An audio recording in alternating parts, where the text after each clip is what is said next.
Hey, welcome to Guitar Knobs, the guitars, gear, noise, and nonsense podcast, hosted today by these knobs. Jared Brandon. Me, Todd Novak, and we got a special guest. John Losco. He is a local guitar, can I call you a guitar god around here? I don't know about that. You can call me a guitarist. Yes, he's a prominent guitarist, and to be completely honest, his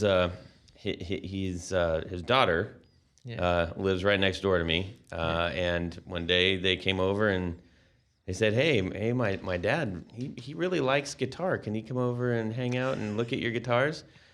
And I was like, "Well, yeah, sure." And he comes over here and plugs in, and I was like, "Holy crap!" His fingers just started smoking, and so I come to find out he's a fixture as a jazz musician and has a storied past of other types of music, plays all kinds, but most importantly, maybe not most importantly, but he's also a teacher. And with someone who is a teacher who has quite a lot of years, I'll say that nice, right? Quite a lot of years of experience with the guitar. That's something that is important to me to access. And I think, I was talking to him last night, and I said, he said, I don't know why anybody wants to hear what I have to say. And my comment to him was that wisdom is acquired. That's the only way you can get it. Sage wisdom and experience can only be acquired through time. And so when you stumble across somebody who's been doing something that you have a passion for 3 times as long as you have, you listen and you ask lots of questions. So I said, hey, I'd love to have you on. Love to hear about your guitar history, the gear that you've played, what influenced you, hear your perspective as a teacher, and give us some tips. So at the end of this, he's gonna drop some knowledge on us that we can move forward with as guitar players or enthusiasts, and help us down the road. So we had some rocking out tunes right before this I want to mention, and that was on John's 68 Right. Yeah. Fender Jazzmaster in triple Olympic white. Yeah.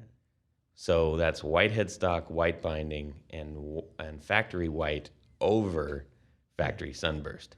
Oh my God! Brazilian rosewood fingerboard too. It's just beautiful. With the rectangle. Was that rectangle? Not mother of toilet seat. We have rectangle mother of toilet seat, and he has the original, never been taken off, buckle guard. This big giant plastic piece that fit. I told you. Take a picture of that. I did.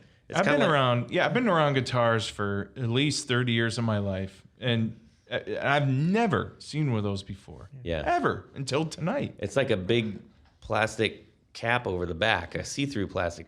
It's like having plastic on your sofa.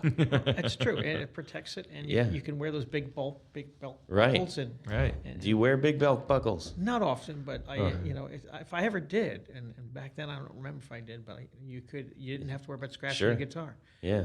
In fact, Gretsch used to put a pad on them that snapped on. I played it. I think I mentioned that in one of the old podcasts. So one of my old Gretches had it, and it snapped on with a Falcon or a Jet. It was the Chet Atkins model. Yeah. Okay. Doing some Chet so just around. Yeah, I remember the first time I saw that, I thought. Well, I was young, and I thought, oh wow, they must have broken it and cut a hole in the back, and this is the way they patched it up. Boy, this is terrible. Why would they do that? Yeah. No, and it was Naugahyde. It snaps in Naugahyde. It almost looks like a resonator thing or something. So very strange. That was a high-end guitar. Yeah. So anyway, so that was on a gorgeous guitar with a neck that you guys would not believe. It was just like running your fingers over a stick of butter. It was beautiful. And then we also had a little bit from Jared's personal jewel, Yeah, my favorite guitar, it's a 62 Gibson SG, and it still has the Les Paul truss rod cover on it before Les Paul threw a fit and said, get my name off of those guitars. But so it's my favorite guitar in the whole world. I'll never, ever get rid of it as long as I can help it. And that's got the ebony block in the back, I was going right? to say, It's got the ebony block tailpiece on it. And I've never rare. seen that. And I've been around guitars. I was on, and that was something I have not seen before. That's so bizarre. Yeah. And it's cool. It's cool to see something you've never seen before for the first time. Yeah. When you've thought you've seen it all, Yeah. there's always something around the corner. Yeah. And that's what's exciting about guitars. I love it. Yeah, it was. It's definitely exciting for me to. Oh man, I geek out on it. I love it. And 2 original cases too. What? Yeah. And mine's Man. got the old case smell. This is the original old show. smell. Anyways, okay, onward and upward, everybody.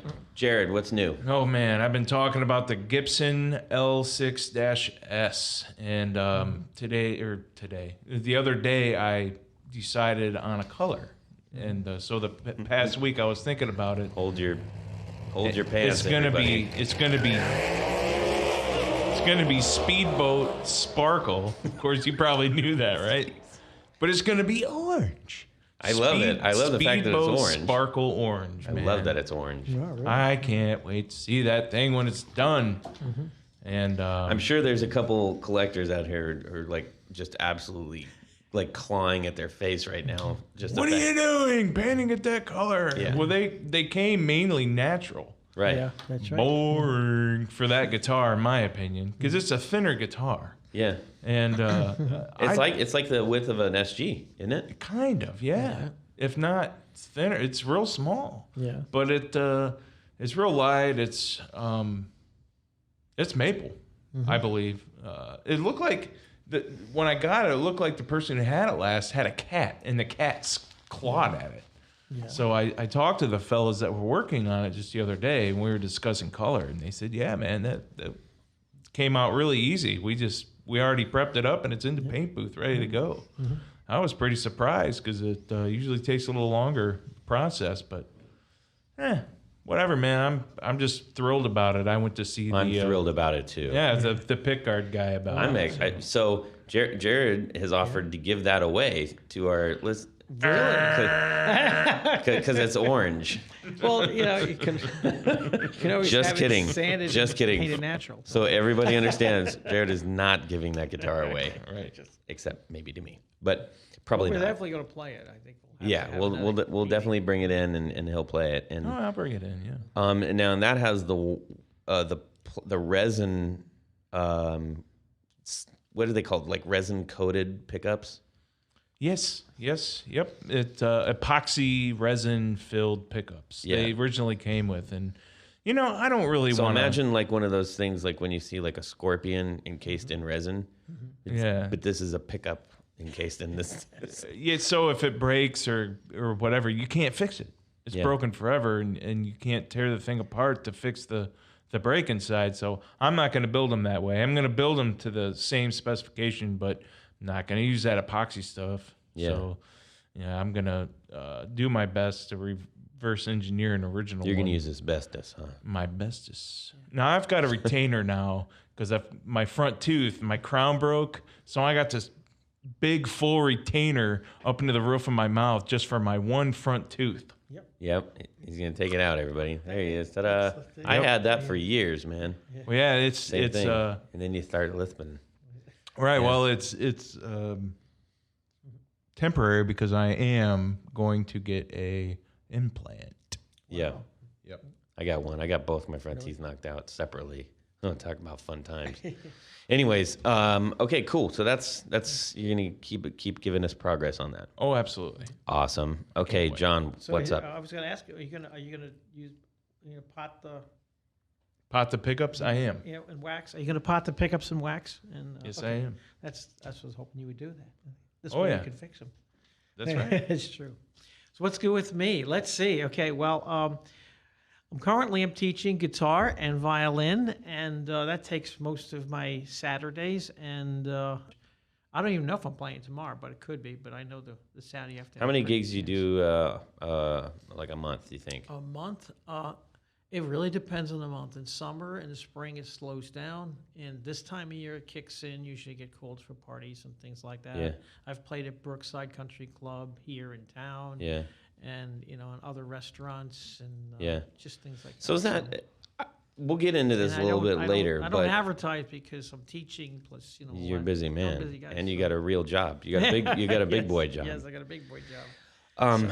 But that's an interesting thing that maybe we can touch on after, because I know you've been in a whole bunch of bands, and you've played all over the place, and so like the difference between big stages versus like hitting the restaurant, playing for several hours, that's not an easy thing to do. Yeah. Well, we used to do about 4 hours Yeah. before sets and Wow. things like that. Yeah. And that is hard, yeah. And I'm feeling it lately. Not years ago, but I am Yeah. lately. It's about 45 to 50 songs, if I'm not mistaken. Well, right? I have a book. Actually, I brought the book with me. It's 6 hours worth of music in it. Wow. And we just read the charts and we just run through them. And most of them are jazz favorites and things like that. Yeah. And Oh, cool. that's So as for me, I at the last show that Jared and I went to, I picked up I feel bad if I go to a guitar show and I don't buy something. So I went to that guitar show too. So okay, I went to that guitar show too. Yeah. You did? Yeah. In June. Detroit? Oh, not in Detroit. Okay. Oh, no, the Hilliard one. So we Yes, probably yeah. ran into it. Yeah, so this one we went to the Detroit one, and that was a really interesting experience. I met an awful lot of people, kind of had a little bit of Jared and I kind of co-opted a stand together. He was selling his pickups and stuff, and I had all the guitar knob stuff out, and talked with an awful lot of people. So if you were at that show and you're listening, hello and welcome. I'm glad I met you. And there's some really cool gear, and there was some really funky gear.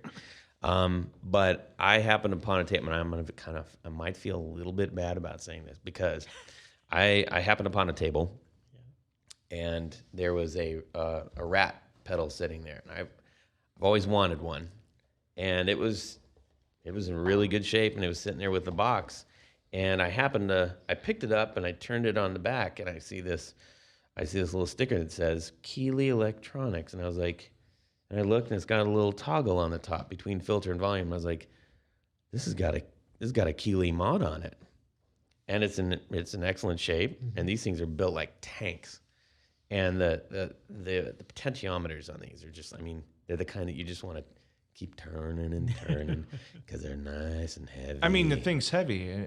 But if everything you lock your on keys here in your just car, screams quality. you lock your keys in your car, you could bust your window with that. Yeah. Easily. So anyhow, I looked at the price tag, and it said $60 firm. And I was like, wait, what's wrong with it?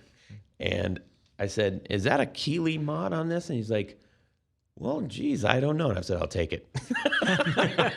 Because that right there is, another $45 on top of the actual pedal price, which is, I saw two others there for $90. So I score. Yes, you did. Yeah. So that is, that was what I would maybe call a goal. You know what? I borrowed that, and I plugged that thing in today, and it's just, the mod makes a world of difference. It does. Fantastic. I'll tell you what the mod is real quick for those who are going like, tell us about the mod, dude. There's Please. a little handy piece of paper. See, that's what I don't understand. There's a sticker in there. There's a sticker on the pedal. There's a piece of paper in here that says this is a Keeley mod, and the guy selling it was like, I don't know. The guy probably had in his mind, well, somebody messed with it. It's probably not worth retail value now. I don't know. Well, yeah, that could be.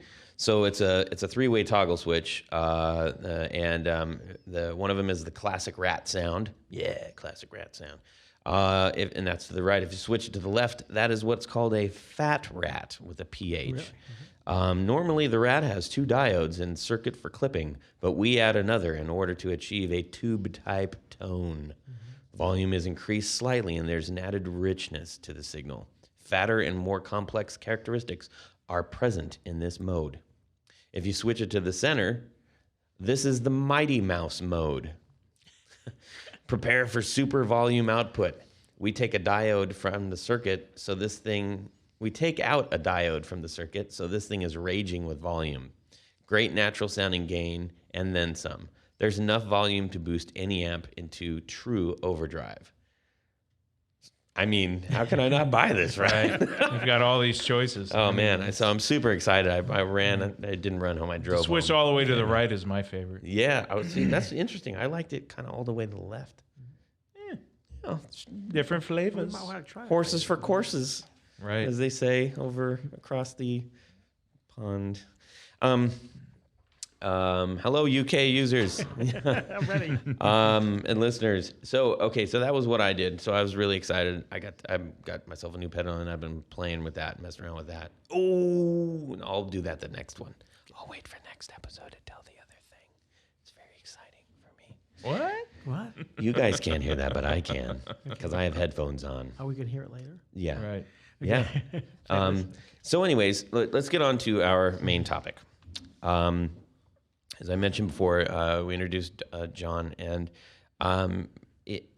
he's gonna tell us a little bit about from whence he came, some of the gear he's got. I know he's got a couple great stories, and he is not afraid of talking. So if I cut in, I'm not being a jerk.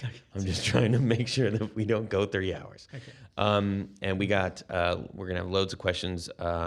So John, Yes.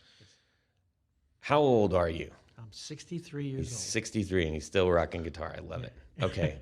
The only reason I'm asking you that That's okay.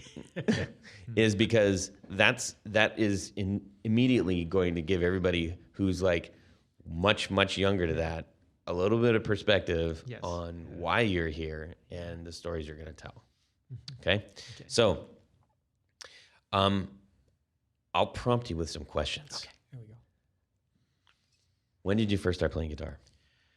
I started playing guitar as probably, I would say, seventh grade, like that. 7th grade? Yeah, 7th What grade. made you start? Well, here's what happened, is that my parents decided we were going to have music lessons. So they picked the violin for me, and they picked the guitar for my brother. And it all also coincided with the fact that we were in, junior high, and, it's like 6th grade, and, whatever that, 6th.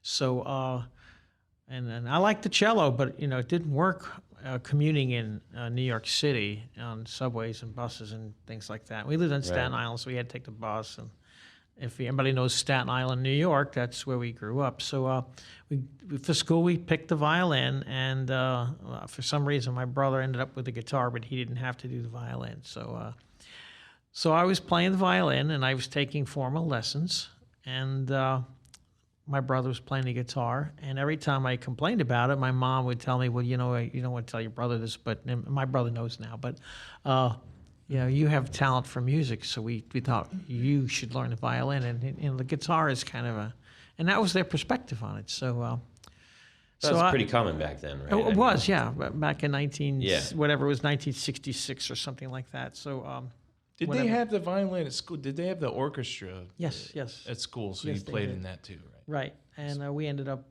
getting our own violin, like you can today. Yeah. You can get violins, and I still play the violin. I teach violin, and so what happened was a very simple story of what happened was I was playing the violin, and my brother was playing the guitar, and he'd go out, and, he'd be playing, I'd be playing his guitar. And because I was taking violin lessons, and you should relate to this, Jared, I was able to apply what I learned onto the guitar, and I started reading his music. And even though one's tuned in fifths and one's tuned in thirds, I was able to learn the fingerings for both and keep it going. So lo and behold, it's Christmas, and we're up on Christmas, right? And of course, my parents, after spending all this money on lessons, decided we'd like you to entertain the family. They're over. And They wanted to see a return. everyone wants to return, and they thought I would play the violin, and my brother would play at least chords on the guitar, and all my cousins would think that was great. But living in Staten Island, the violin wasn't really that hip, okay? And I had some really beautiful cousins, okay, that were our age. So my brother didn't want to play guitar, so I said, well, let me play that guitar. And he goes, you can't play guitar. And I said, well, let me just see if I can. So I took his guitar and we opened up his Christmas book, and we played really well. And my cousins were impressed. My girl cousins, the guys, Right, and that was my first sense of a good reason to play guitar, guys. Yeah. Learn how to, because girls think it's cool. I mean, is there any other reason that anybody started? Well, yeah. Well, actually, you need to play hard rock. Your buddies think it's cool. Yeah. You see, when you start playing other stuff, Okay, so what were you actually like? What were you playing? Well, at that point? I was playing an Italian guitar, which had the name Douglas on the upper bout, and it was a good guitar, but it was truly a student's model back then. The fingers, the strings were very high off the board. Like you would get at Sears or something. Right, exactly. You get this at Sears and things like that. And it was after that my parents realized that I could play guitar, and they were getting more results from me. So I was able to get another guitar, and we did our shopping. We went to Sears, and we looked at the silver tones and things like that. But then my father took me to Sam Ash in Brooklyn, which was the store to go. We went in there, and we bought a Royal Artist Bruno, and it looked like a Gibson 335, and it was a blue burst. It's a really cool guitar. Had the tortoise shell on the top, and it was red, and it was really a sharp guitar. But the strings were high, and I learned a lot about guitars on that, like by lowering the strings, adjusting. I mean, you really started This learning. is an electric guitar? Yeah, it was Okay. looked like a 335, Ah. but it actually was a little bit like a Mosrite because the pickup was actually tilted? cocked. But that on was the a top. that was a huge thing. Like Yeah, that, yeah. all of a sudden, everybody did that. Yeah, right. It was, and if you ever played a Mosrite guitar, they're not that great, Well, and- it's interesting you say that. Right, really? I Yeah. actually ran into one Yeah. of the guys from the Ventures really, that's good. at the last guitar show, And what happened? and he was saying the exact same thing. Yeah, they're just because when I finally got my hands on a Mosrite, I'm like, this is such a great guitar, and I picked it up and I said, this is not a great guitar. Right. But and I thought that the only way they've played these is that they must have really like taken them somewhere and had them worked on. Yeah. Something like that. So And then it fell in the hands of Johnny Ramone. yeah, And the rest is history. Yeah. Okay, so you got that one. You're saving up, and then you wanted a 335. Right, yeah. Why? I just wanted a semi-hollow body. Was someone influencing that at all? I was thinking Ted Nugent, but I don't think he was playing out yet then. Maybe it's like, I remember him playing, but he was playing the Were you into the Mid-70s, Beatles? wasn't he? yeah, the Beatles. Yeah, right? I mean, so they, Yeah. I was into the Beatles. Yes, I was listening to the Beatles. Sure. Yeah, Ted Nugent was the '70s, but and he wasn't playing. I got the guitar; it's in my head, but I don't remember the exact name of it. Yeah. It's a beautiful guitar, but I was used to listen to the Beatles, and then you saw the British Invasion, and the Rickenbacker looked a lot like it. That Royal Artist Bruno was a little bit everything. It had, it was heavy in the sense that it had a lot of binding. The pickup was off angled, and it had a 335 and a Rickenbacker look at the same time, and the headstock was kind of like it looked like actually a Mosrite, the headstock. So I think they But that was kind of like all the. Yeah. They all kind of had that. Right. This sort of the Gibson copy where they just kind of took a take on that a little bit, right? They took a take on it, and but it was a good guitar. I mean, I learned a lot on it, and but I was ready. How did you go about learning? Were you getting lessons at that time? No, I was actually using my brother's guitar lesson books, and I was still taking violin lessons. So my brother was taking guitar, and then he dropped out. But the books. So you're and still everything learning. were there. You were still learning music theory. That's actually a lot harder to say than Music theory. you were still learning. Funny, yeah. You were still learning music theory. Try it, Brett and Jared. You were still learning music theory? Yes. How I are was you saying still it learning. faster than I am? I was still I don't learning know. music theory, but actually I took 3 years of violin lessons, and with that there was a lot of theory. Yeah. But then I ended up at Dr. Trogan's on Victory Boulevard, and he was actually a core. You played the piano and you did theory, and my father was a piano player. So he wanted me to play the piano, but I think I was intimidated. He was so good. He used to play out, and but they always had the piano there, so you didn't have to cart it around. But he was so good, I realized that I was never going to reach his ability. And I should have started earlier with him to be a piano player. But then I learned a lot about composition and things like that. So I went to Dr. Trogan's, and that was very, very good.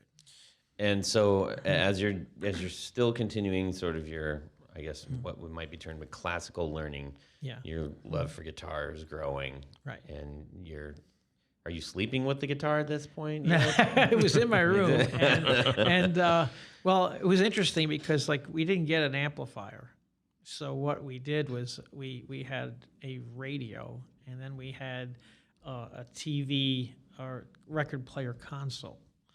So it had a microphone input, didn't it? right, did. And Yep. what happened is my father and I actually rewired a cable and went from it was an RCA jack to the other jack, Right, and right. like I don't know what it was, but we rewired it so I could plug the guitar in there, and I had a good sound out of it. Yeah. And then Well, it probably was a little distorted, right? Because it's smaller speakers and yeah, but at least I was getting it. I had some tone. Right. It was things breaking like up. that. And Yeah. it was breaking up. I was getting a little dirt out of it. It was great. Yeah, yeah. So, so then we ended up getting a Silvertone amp, and that was used. I don't know if we bartered. My brother and I bartered. My brother was playing guitar a little bit at that point, and we bartered and bartered some of those things. And see, it's a little hard to say. for those that don't know what barter is, that just means trade. Yeah, we traded up and traded it in, and but it had this. It was a big box with this little speaker in it. Did you remember that? Yeah. It was like it looked like a Bandmaster, but it had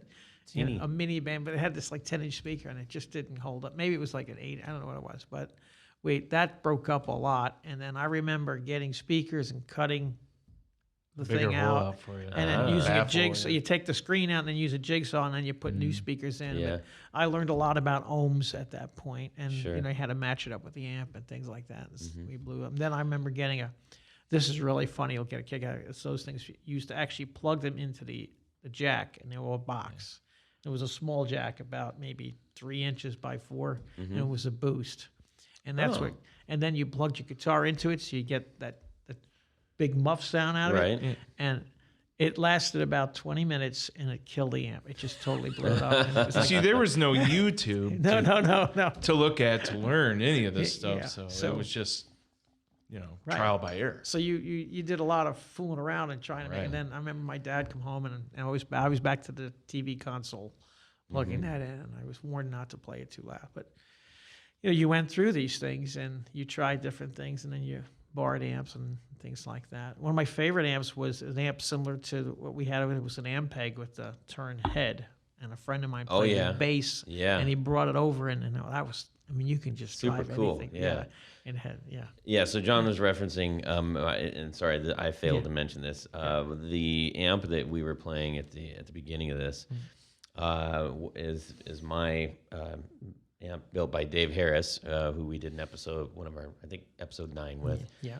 So that's the Tube Amp Factory, and that's the 14 watt, and that's out of a Carvin Twin Vintage 30 cabinet.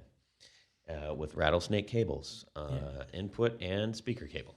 I think I've covered everything off. Yeah.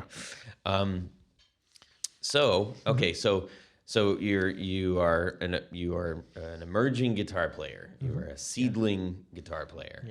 Yeah. But with probably more skill than most of the people around you at this point. I would say so. Yeah. I mean, because the way you learned songs was you've played the 45s, and what I figured out was that when I played a guitar is that I could never be in tune with the 45, but the Victrola, the famous Victrola console, you were able to slow the record down. Yeah.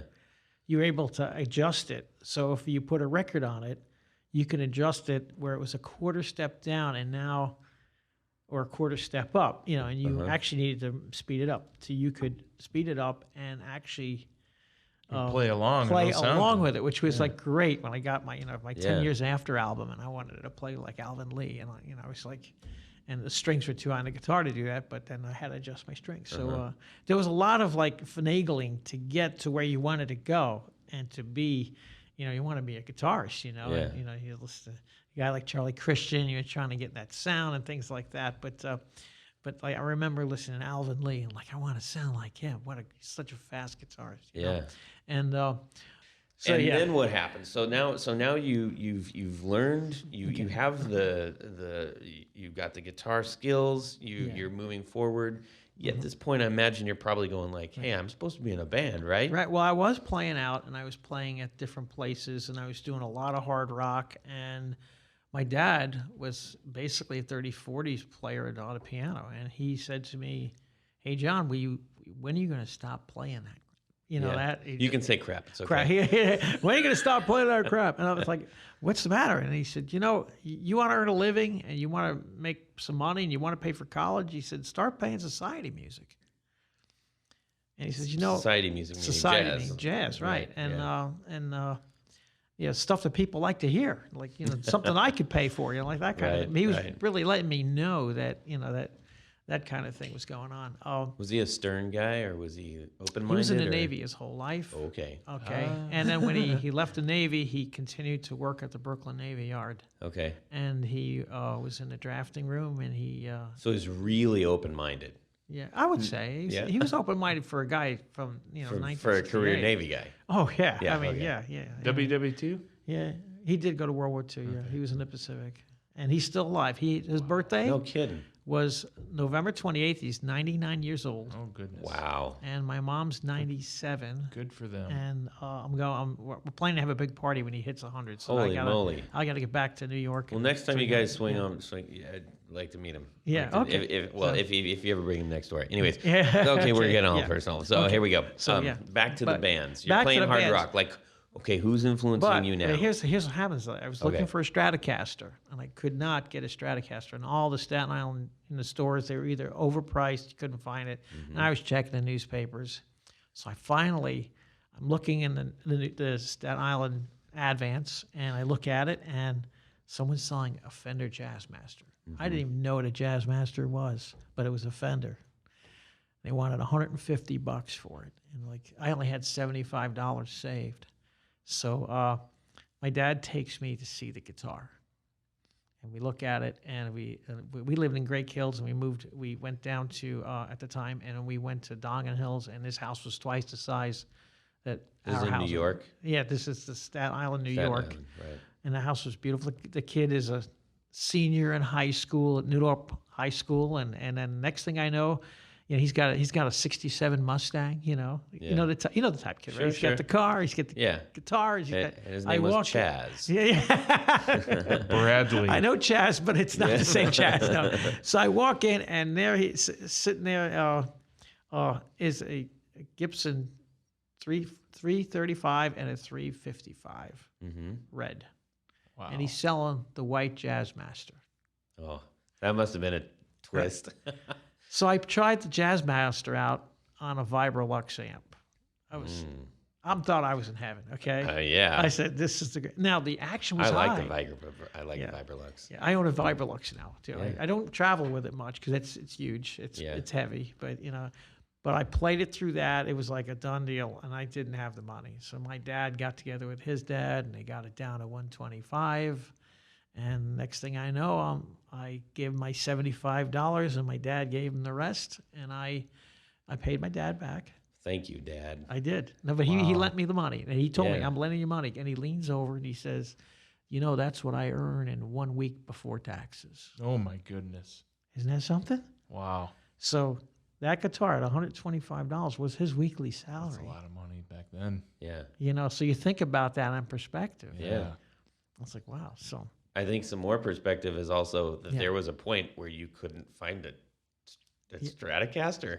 Well, you can find it, but they're now is like millions of them. It's like you can't go anywhere without tripping over one. I got piles of them at home. Right? Yeah. Well, if you walk into a music store and you look for a Strat, they come in and they're out. Yeah. I mean, I remember that there was a couple of music stores in Staten Island, and you'd go in and ask for a Strat, and you go to Sam Ash and they'd have one or two and this on is the post wall. Jimmy too. This right? is post, yeah. Well, but yeah, that makes sense. Yeah, that makes perfect sense of why CBS tried to. CBS. I'm sorry, Fender. Yeah. No longer or owned by CBS. I'm tripping on my words. I can't get this straight here, guys. I'm sorry. Yeah. That's why they tried to up their manufacturing number on those things, and the quality in the manufacturing process actually changed in the mid 70s, probably due to the demand. So it's making a lot of sense. Before Jimi Hendrix, it was falling off. People were going towards like the Gibson 335, and if I remember right, the Gibson Les Paul that got to be very popular. Yeah. Sure. And I remember I always wanted a gold top, and I actually I did buy a gold top with mini humbuckers, and I was disappointed because of the mini humbuckers. Okay, didn't have the drive. It sounded like the other, Right. So, and I actually sold the Jazzmaster, that one there. Then to buy the gold top, sold the gold top, and bought my guitar back. Oh, wow. So that was pretty wild, Wow. Good move. So you've owned that twice. I've owned it twice. That's amazing. It's like, that's not, when you pay for something twice. I mean, Yeah. So I bought, and I remember finding the gold top. I'm like, that's it. And then they were mini humbuckers, and it was a great guitar. The neck was like a baseball bat. Yeah. At that point, they were pretty Flat, heavy. And I was used to that radius, and it was like the SG. Remember, it had the flat, and then the Tune-O-Matic bridge was flat too, but it didn't match the curve on the neck, and it just had a slight curve. So, I ended up the Les Paul just didn't cut it, and it was a heavy son of a gun. It was heavy, and the Jazzmaster is not light by any means, but. No. I bet you it's 2 or 3 pounds lighter, and for a guitar, that's a lot when it's 8 pounds, 10 pounds, whatever it is. So I remember I sold the gold top and bought the Jazzmaster back from the guy who sold it. Wow. So have you done anything to that Jazzmaster? Okay, right after I got it back, the front pickup went dead on it, and there was a guy named Larry DiMaggio who was working out of a 2-car garage. He had a red afro. He had a lot of hair, and he was kind of like almost like a psychedelic kind of guy, or I don't know. But he had the little shop. He had the VW van in front of the place, and I don't know if it was his, but it was always sitting there.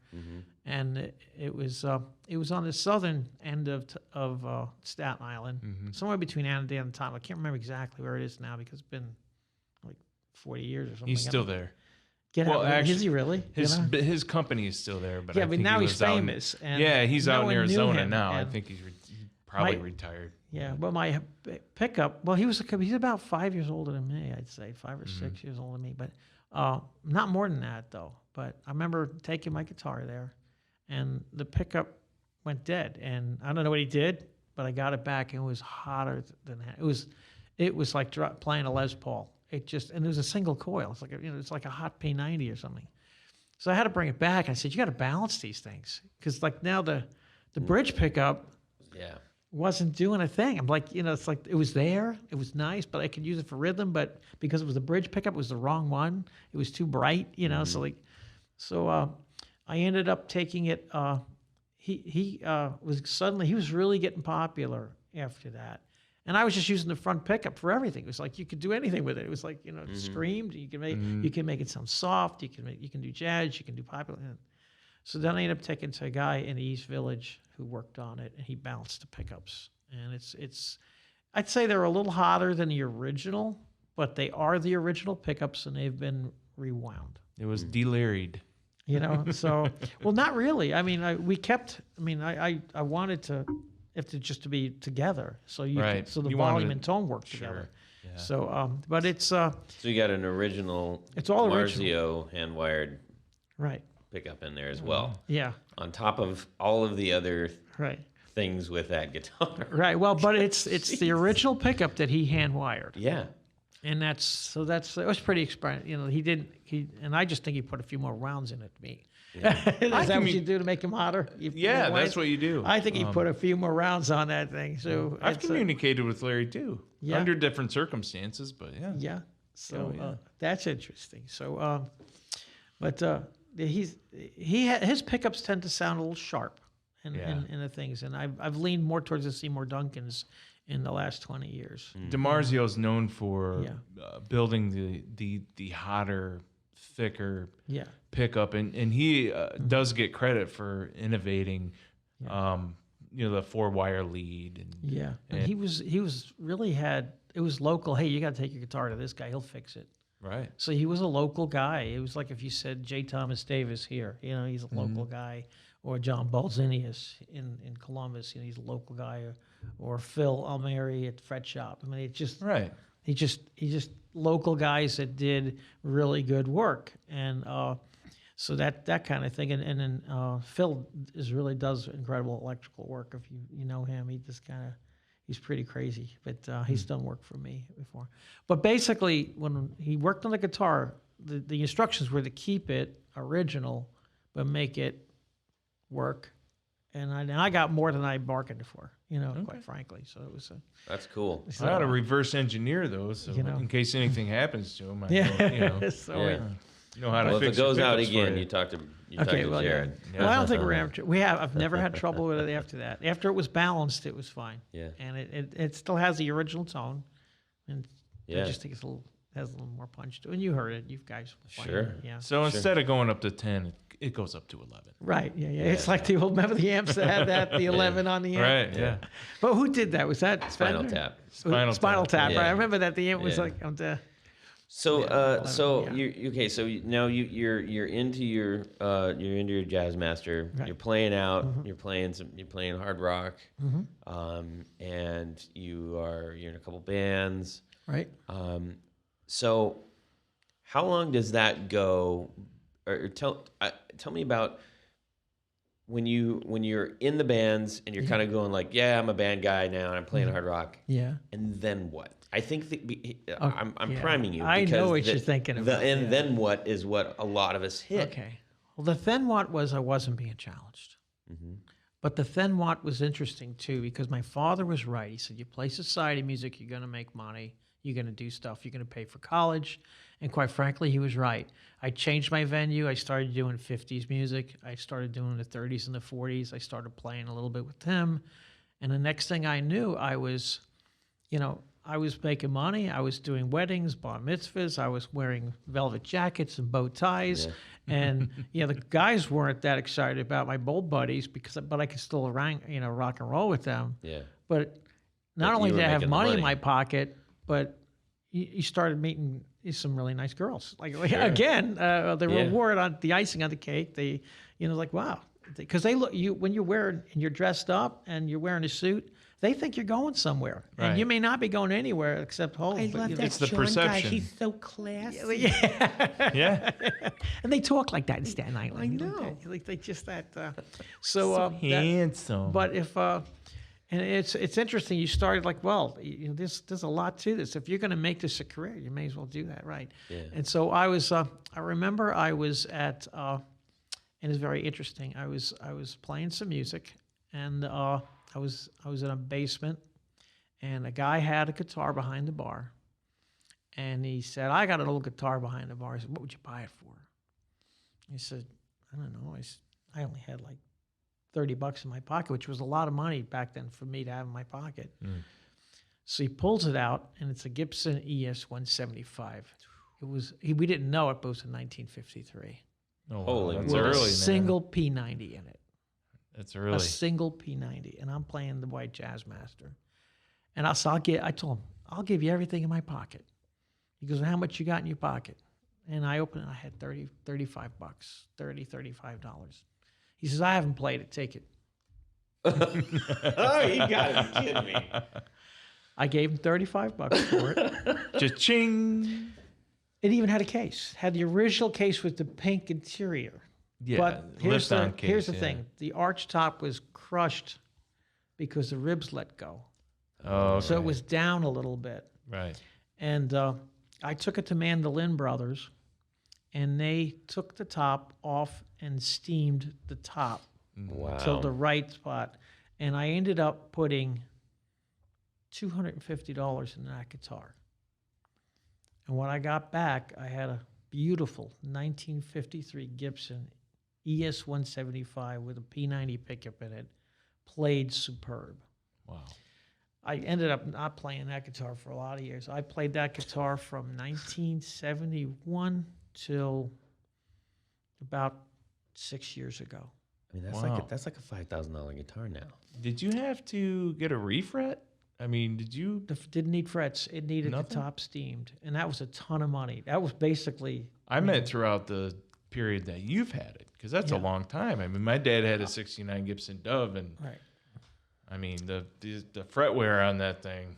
Well, I played it. It played out, and I ended up trading it for a brand new Gibson L4. And the guitar, I loved it, but even my wife's looked at it. She goes, "I can't believe you're getting rid of that guitar." And then a friend of mine, Tim Montgomery Senior, he was my horn player. He played trumpet for me, and we'd get together, and he goes, "I can't believe you'd let that guitar go." And I said, "It's wool art now," and it really was. The neck was starting to go.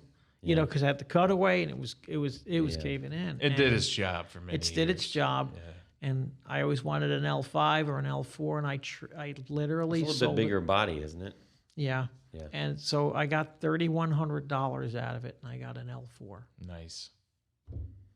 That's a good price back. When did you get rid of it? about 8 years ago. Like that. Oh, That's okay. when the Years market ago. was pretty high. Yeah. So So Good. and it was beautiful. It was still Wow. beautiful. And then I saw a guy playing it. That's a sunburn. That's a sunburst, It's right? actually two tone. It's tobacco. It's like brown and Brown and was yellow. there was no red in it. It was brown and black. Yeah, Two like tone, that's volume like and a tone. tobacco, right? Yeah. Yeah, Yeah. one P90 in it, and so Wow. that's pretty wild, you know. So- $35. That's mental. But you run into something like that. But then I ended up paying $250 for it. So you think about it for the restoration. Yeah. But and I played it for 20 years, Yeah. So Wow. So what you got a L4, a Gibson L4? yeah, What is that? What? I mean, I know what it is, but yeah. you describe But now it. you're Describe it. playing really. I mean, it's got a wonderful jazz sound and everything. The problem is that it fed always got feedback. Yeah.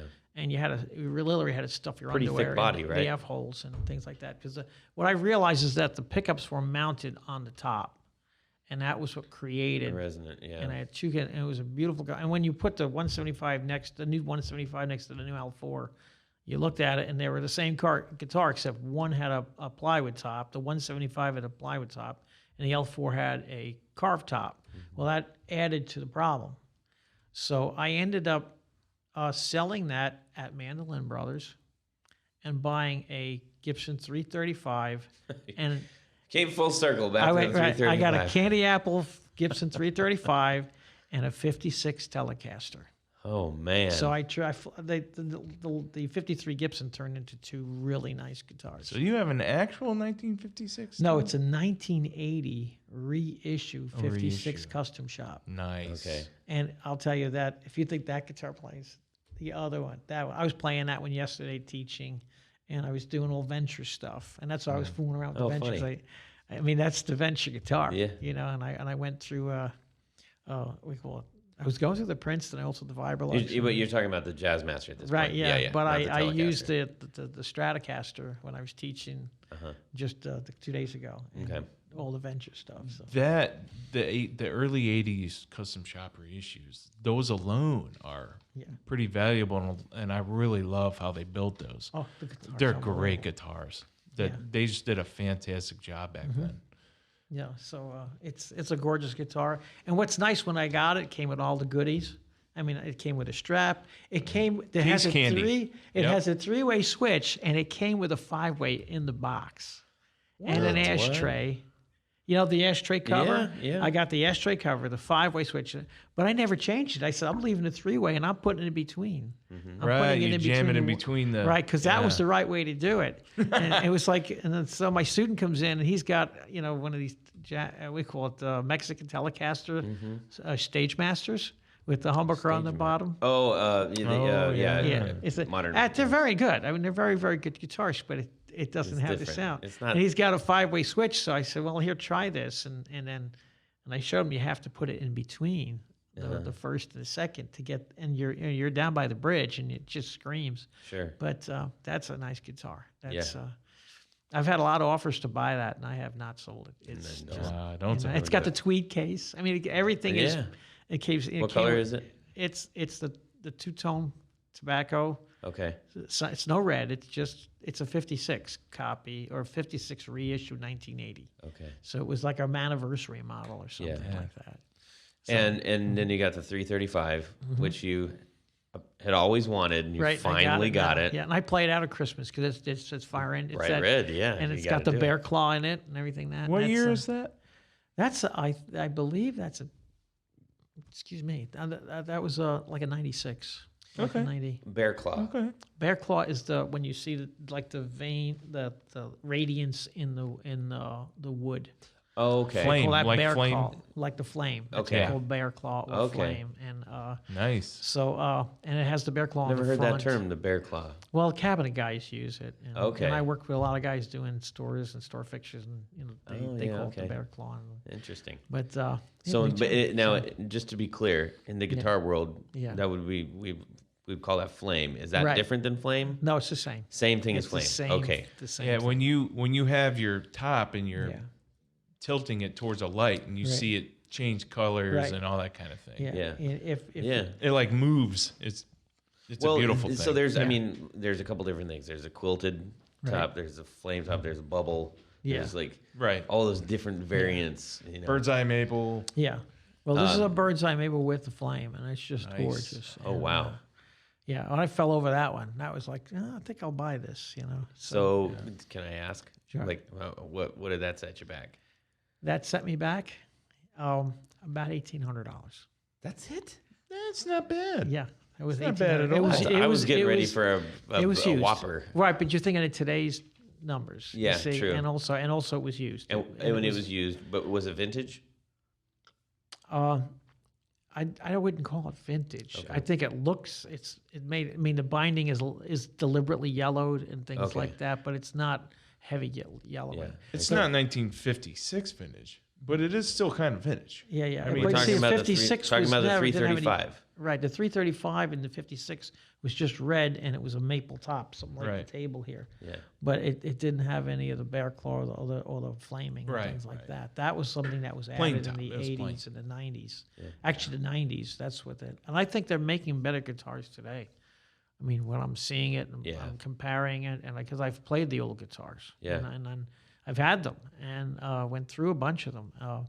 I had a 71 Martin D28, and I sold that, and actually I traded that for in 2001. I traded it for a new Japanese D'Angelico. Oh. What a guitar that is! I mean, and it's Acoustic that's or another arch story. top? What? Is that acoustic or arch top? That's an arch top. Okay. The Angelico New Yorker. Yeah. And still, I mean, when I was in high school, I remember going down to 48th Street, and there was all these guitar stores. And you'd walk down the street. It was on 48th Street. There's like 5 stores. And there was Sam Ash. There was Music Exchange. There was all these different stores, and they just had gorgeous guitars. And I walked in there, and I'm a junior in high school. How old are you? They had an original D'Angelico New Yorker on the wall. Mm-hmm. And I asked to play it, and the guy looks at me, and I'm just a long-haired kid from high school, cutting school. I mean, so, my school's on 59th Street and 2nd Avenue, and I'm on 48th and like 60. So here I am, and I don't know if I was cutting school, but I was with my 2 other buddies, and he snuck out, So I said, I don't know if I have the money, but he realized I was being really honest with him. He let me play it. Wow. And it was like, And you proved your salt. He was like, "Oh, okay, you can play." yeah, and he let me play it, and it was like, what a guitar! But it was so far out of my range. It was like back then they were like $800, $900, and so So what about it was, when you say what a guitar, yeah, I've never picked up a D'Angelico. I mean, I've seen them. yeah. I've never picked one up. Well, they make them now, but they're out of China. Yeah. And those are not bad guitars. They're really nice guitars, but they don't have the essence of the originals that we talk about. That, Right. But in 2001, if you went to the NAMM show, what they did is there's the company that did it, and it just escapes me the name, but they bought a $60,000 or $100,000 D'Angelico here. They took it to Japan and knocked it off completely. Okay. And they brought 5 of them to the 2001 NAMM show. Mm-hmm. And that was in California. Mm-hmm. And those 5 guitars were sold at the show. They were sold at the show, and one of them ended up in Buffalo, New York, and the guy was going through a divorce, and we just started eBay and YouTube, and that's when it was on there. And you bought that one. And I bought that guitar. So you have one of the 5 original. Oh my gosh. Right. Now, that guitar was interesting is that it's, if you look at the Melbay book, it's that guitar that's on the cover. No kidding. I always wanted that guitar. I stared at it for years and years and years. Yeah, and I me played too. one back in 1968 and 69. And then, so when on my 50th birthday or something like that, I was like right around then, I went up to Buffalo, and we met at one of the hotels up there, and I had a little Mesa Boogie amp, sat it down, he showed up. I played it in the lobby, people were all gathered around us, and I gave him a check, and that was it. Wow. I gave him what do you call, certified check, Sure. and I took it home. And Wow. You've never seen that one. That's like I play No, I that one haven't. all the time. No, I haven't. That's yeah. So I'm definitely an archtop guy now. Yeah. You know? And so Interesting. I know that you were talking about Yeah. you mentioned you were thinking about picking up this other one. I think one of the other times that you were over at the house. I'm trying to remember. yeah. Did I you wonder- know what? I didn't pick up anything recently, but I know I'm always looking at stuff. you Yeah, know? I It's like- think it was a pretty high dollar yeah. investment you were talking about. What was it, Paul Reed Smith? PRS? I've No. been looking at those lately. That's the only one I have not owned. And I've bartered a lot and bought and sold because that was the only way you'd know if you like it. Hey, that's how I do know? it. And That's the only way I I mean, can do it. I've kept guitars fun as to short do as that. 2 weeks, and then like that's not for me. And I'd lose like today if I lose $50 on it or $100. Yeah, I learned something, and I'll do better the next one. And yeah. that's just what it is. Yeah. you know? No, I'm right there with you. I actually started to create a diagram of like my purchases and trades. Yeah, and yeah. see how they Yeah. all came from one. Yeah. And now there's a big family of Yeah, them. guitars, And yeah. it's just, on I've got a couple where like I sold one, Yeah. which gave me two. Yeah, right. That's which like, gave me that's the a L4 one did. better Yeah, one. Yeah. which Yeah. then it's I get such a kick out of that, and any of our listeners know I Yeah. say this all the time. Like I'm on Craigslist Yeah. at least an hour a day. Really? That's right. That's a It's- habit. That's a It's a habit. That, So, it could be dangerous too. Well, yeah, I'm not. Yeah, there are certain family members that don't appreciate it. Well, I know. I got that too, but like it's okay. It'll Yeah. change. Okay, so Yeah. so we've given us some history on the playing, Yeah. and you are at an age where at some point you figured out like, hey, I'm not going to be playing out at rock music anymore. Right. Yeah. And I have this great knowledge of guitar. I love guitar. What took you into the realm of like, I should teach? Oh, that was years ago. Well, Okay. That goes back to when I bought the Jazzmaster and I was 16. What? Yes. What I figured out is because I had my brother's books, and I owed my father like $45 like easily, right? Yeah. So I said I got to pay my dad back, and we made a deal. And when I grew up, if you made a deal and you shook hands on Sure. it, I mean, I shook hands with my dad, and then I shook hands with the guy who sold us the guitar. So then, what I did is I started teaching the kids next door and the neighbors' kids guitars, Okay. and they wanted to play. I said, "Well, I can teach you how to play." So I started teaching them guitar, and then next thing you know, by word of mouth, I got another student, another one, and people were bringing the kids over. I paid my dad back. I bought a Bandmaster amplifier. I bought a custom. I built a stack with horns and everything. It wasn't a Marshall, but it was dang loud. And so I started teaching the kids guitars. And next thing I knew, I had the Bandmaster, and I built a stack. And if the students played really well, I let them play through the Monster. You see, Right. and they would come back because that was like the coolest thing. And then when I hit 18, I got a driver's license. And then I realized that the piano teachers always came to your house if you didn't go to the piano studio. So then I started charging to go to a person's house like a piano teacher. So you not only made the money teaching the lesson, you made the money by you travel to their house, and you were able to organize it. So when I wasn't at college, I was able to, have so many students on like Monday, Tuesday, Wednesday, No kidding. and things like that. So I paid my college playing guitar.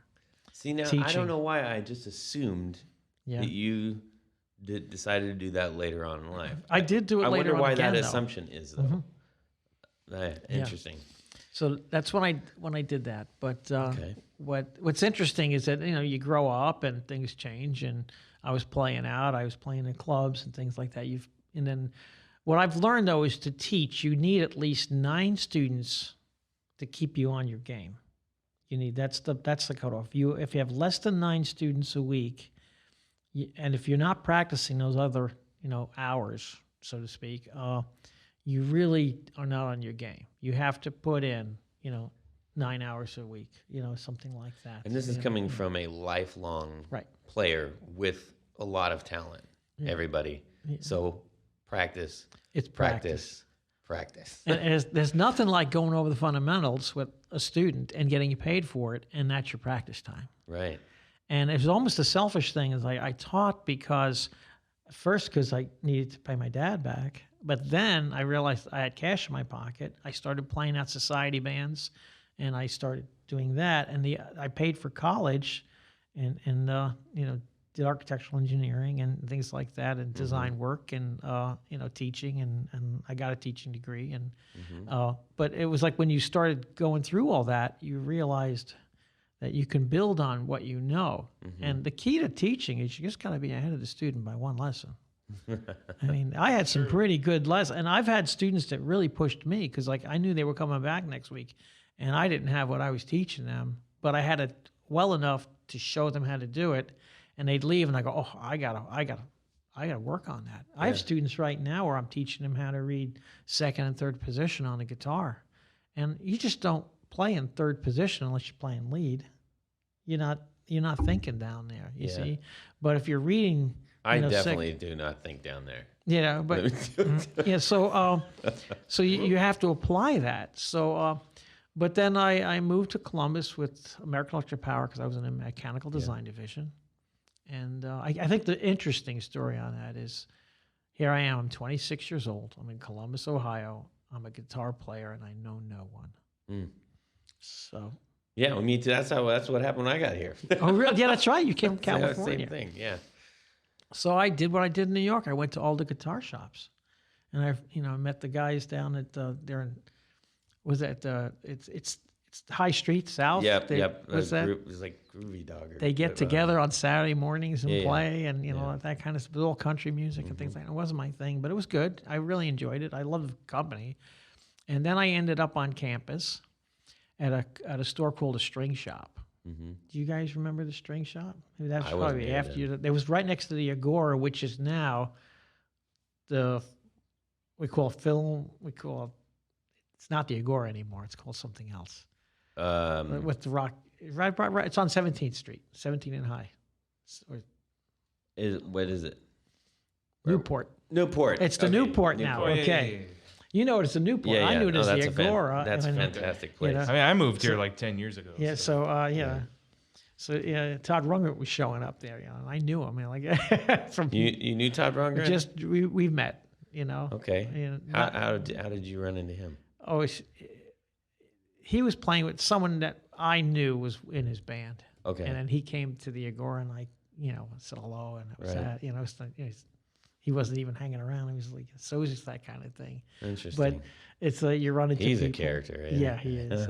So I mean, from what I've seen, Yeah, I don't know him. but he was I think he was from Detroit, wasn't he? I think he was from Detroit area. But someone from Staten Island was in his band, and Chasm Sultan was the guy's name. Was his bassist, and I, said hello to him and that kind of stuff. But Well, but, so you got your students that you're keeping you busy Right. all the time now. You're playing out regularly. I think. yeah, I mean, I don't know if I'm speaking for everybody, but yeah, I hope I'm still active playing, and I don't mean as an age, like, I hope I'm still active when I'm old. But Hold on, let me get my cane.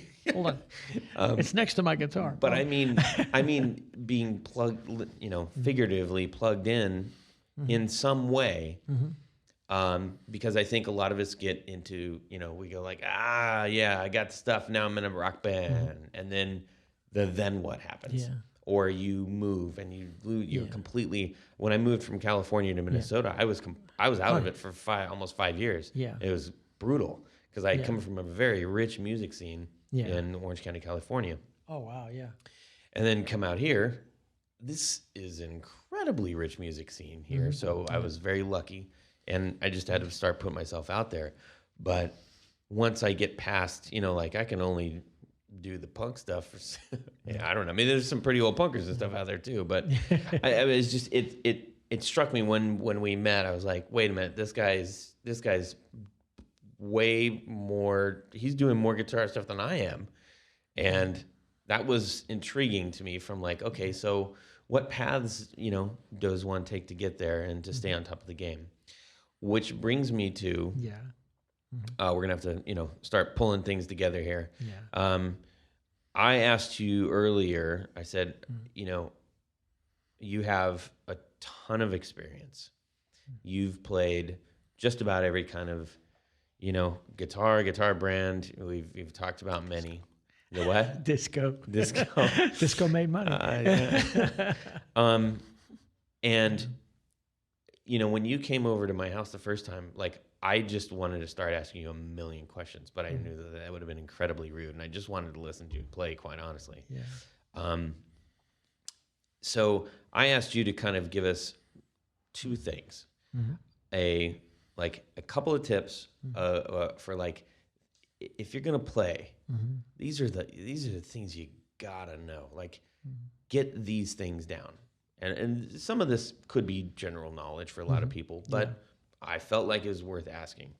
And the other thing was, what are a couple things that you, as a constant student, hopefully we are all constant students, not only in guitar, but in life. I think it's really important. I'm very, very aware of that. Yeah.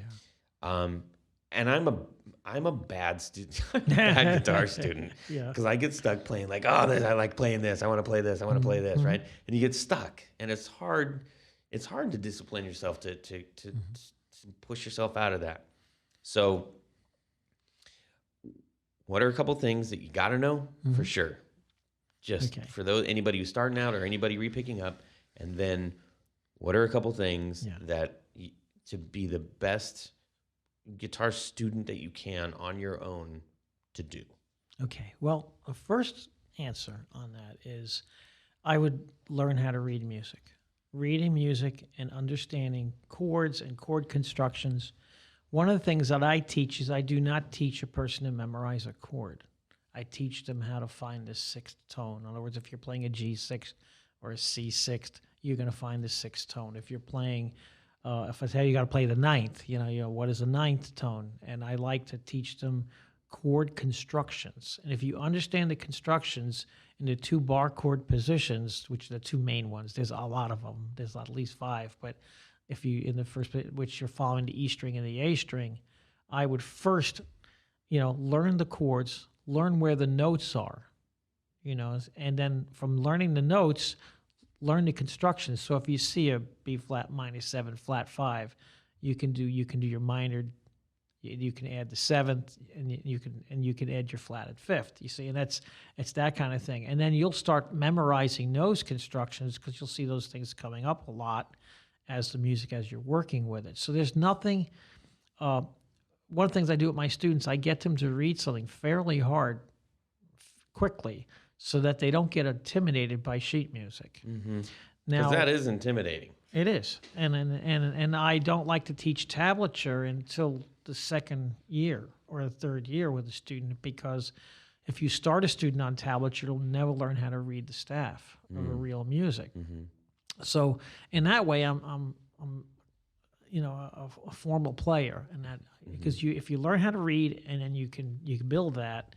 So you learn how to read, you understand the chord constructions, The next thing is understanding the circle of fifths and how it relates to the different, chords. And we can have a whole lesson on how the circle of fifth works and knowing your sharps and the flats and things like that and how they relate.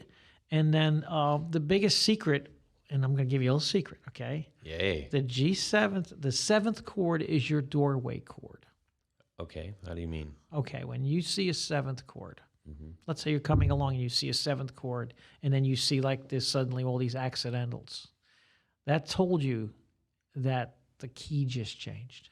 You see, a lot of people don't get that. They'll say, "Oh gosh, it's the chord's simple, but I got all now it's changing," and things like that. Well, every measure respects a key, and people don't realize every measure respects a key. It may not be the key you started with, but it respects the key that it's in. And that's, of course, we can go into an extended theory lesson on this. But so answering your first question, read chords, chord construction, circle of fifths, and then understand what each chord, like the seventh chord being the doorway into a key when you're changing keys and things like that. That's the first question.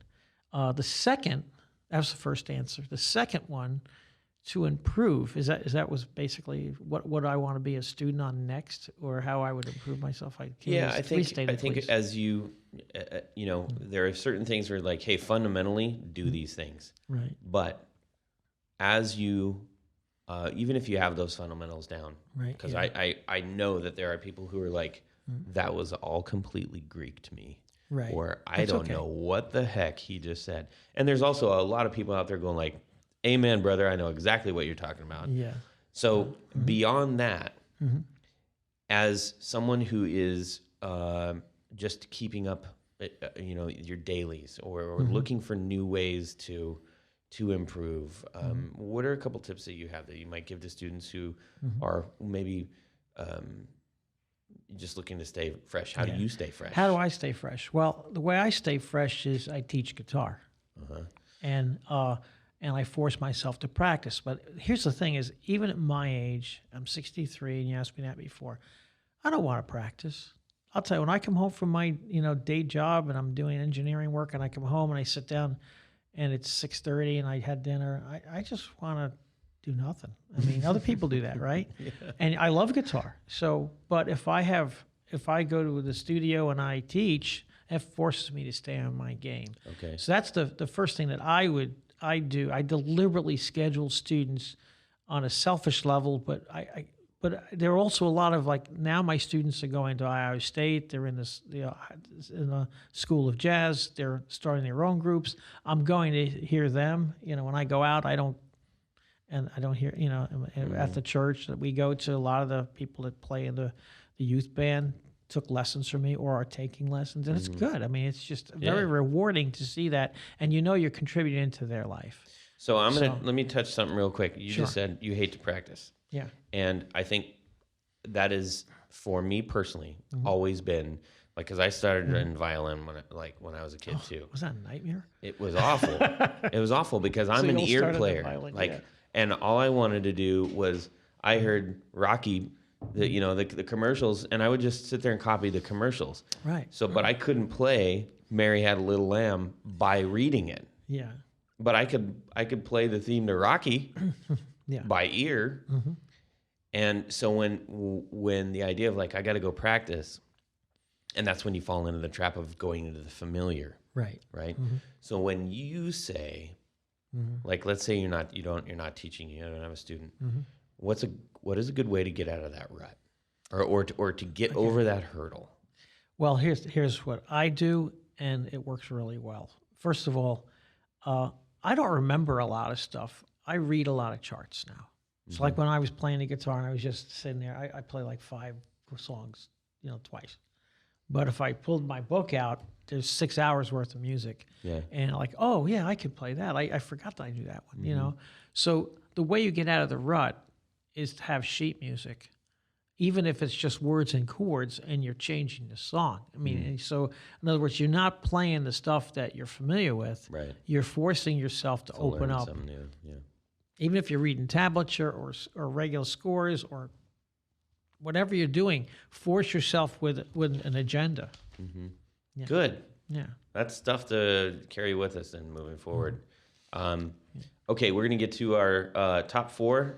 Yeah. And so our top 4 today, our top 4 is technique we would most like to improve on. Now, this is kind of hilarious because we have somebody who's extremely skilled, extremely knowledgeable, and practiced and experienced. Someone who is pretty skilled. Jared, you're a good player, man. I'm okay. You're good. I can blend in. And then you got a hack. Yeah. Okay, so Jared, let's go to you. You know, honestly, I mentioned this before when I was talking earlier with John, is that I like the pentatonic scale when I do leads, and I just need to break out of the same habits, playing the same runs up and down the fretboard. I got to get out of the box. You know, that's what I'm gonna do, and I've done that before by picking new solos out of classic songs that I've heard a million times and just taking the time to learn those solos inside and out perfectly. And I need to do that more often, because every time I do that and learn a new solo, I learn a new skill. The way you do that is you listen to Charlie Christian, okay? Now, he played with Duke Ellington, if I'm not mistaken, right? And he actually followed the horn players to learn how to play his leads. Oh, interesting. And I didn't know he played with. I mean, I know Charlie Christian because of the pickup that was named after Charlie Christian. I mean, well, you're not going to get a lot of stuff from him, but if you look him up, and you'll see, you know, Charlie Christian. You'll see but he played like a horn player. Interesting. And it was a clean I know sound. what you mean. You know, I am going to take a listen to him. You see, and there's only about 1 or 2 albums out there because he died at 25. I mean, you know. Oh dear. And so, and he actually died in Staten Island. Did you know that? No. He died in Staten Island. It's the Island Hospital or something like that. But he was. I mean, I wasn't even born yet. You know, it was like 1940, some 53. I appreciate that. 40, yeah. And so, what I would want to work on personally is I need to work again on my scales. I noticed that if I'm not practicing my scales, you know, where you're doing your major scale, your Dorian note scale, your Phrygian scale, you just go through them, where you're starting with the next note and you're walking it through. You got to get used to those tonal qualities, and those tonal qualities give you the ability to, I can hear that. And like they say, what's a melody if it doesn't have a Dorian scale? It's true, you know. And so did they say that in like an old timey voice, like, "What's a melody if it doesn't have a Dorian scale?" Well, actually, it's, you know, you're starting on the second note of a scale and you're ending on the second note.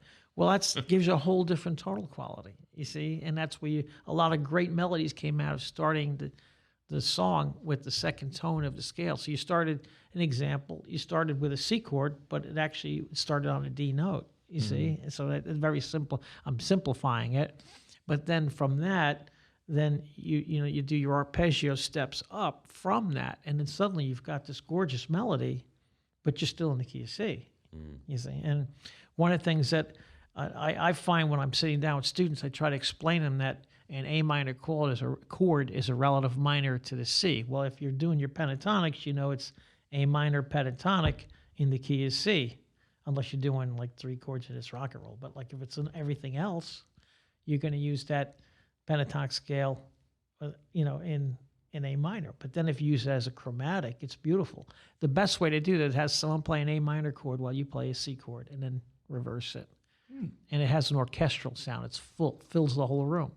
You can do that with G and E minor. You can do it F and D minor. You see, so there's your relative minors, and the relative minors they're good. They're good relatives to have, and just so you start understanding your theory, and it all works together. So I mean, in teaching, that's how that. I got to brush up on my theory. I don't think I've ever learned it. Yeah. Well, I got to get some of that. I know, honestly, I do. I need a 'cause theory pedal. That's what I need. All right. Let's see. I want to be more articulate I want my fingers to be more articulate because I enjoy playing rhythm mostly. And so like we talked earlier, I was like, man, really like, I like the idea of playing gypsy jazz or jazz chords. Really love listening to them. I don't know that I have the occasion to actually play them out. I'm doing other things that don't require that. But as a player practicing at home, I very much would like to do that. And that is, a lot of those things are foreign to what my fingers want to do. Yeah. So I would like to have better articulation, just moving across the board. And that requires practice, which is why he's rolling. He's ready. He's like, you gotta practice, sonny boy. Just get a couple of guitar students. Yeah. Start with your daughters. You're like that. Yeah, you're gonna learn guitar today. Yeah, I'm trying. I'm trying. It's hard to teach your kids. My own two sons did not gravitate to, but my we have kids. We have people married into the family. They're like right in it. They're playing. They'll take lessons. But when they're blood relative, it's really. My dad taught me one lesson. He taught me D, A, and E. Yeah. From then on, and maybe G, I don't remember. Yeah. That was the first and only lesson he already gave me. Yeah. That was it. I mean. Yeah. Well, cool guys. Yeah. I'm gonna wrap this one. And John, we really appreciate you coming by. You were all worried that we're gonna have enough to talk about, and we're pushing quite a long time on this. Okay. It was a pleasure. Yeah, it was really great. Awesome. I hope everyone who's listening appreciated it as much as we did. Sometimes it's strange hearing from somebody that isn't either familiar or famous, it's also not super often that you get to talk to somebody that has as much knowledge and history in this thing that we love called guitar. So very much appreciated. Thanks very much. Thank you. What was the other thing? Oh, yeah. Subscribe! Thank you. Well, that's it for these knobs. Please visit us at our website at theguitarknobs.com for episodes, news, and guest profiles. You can get all social with us on our Facebook group at facebook.com/groups/guitarknobs. Give us a tweet at guitar_knobs. And check out our gallery on Instagram at guitarknobs. No spaces on that one.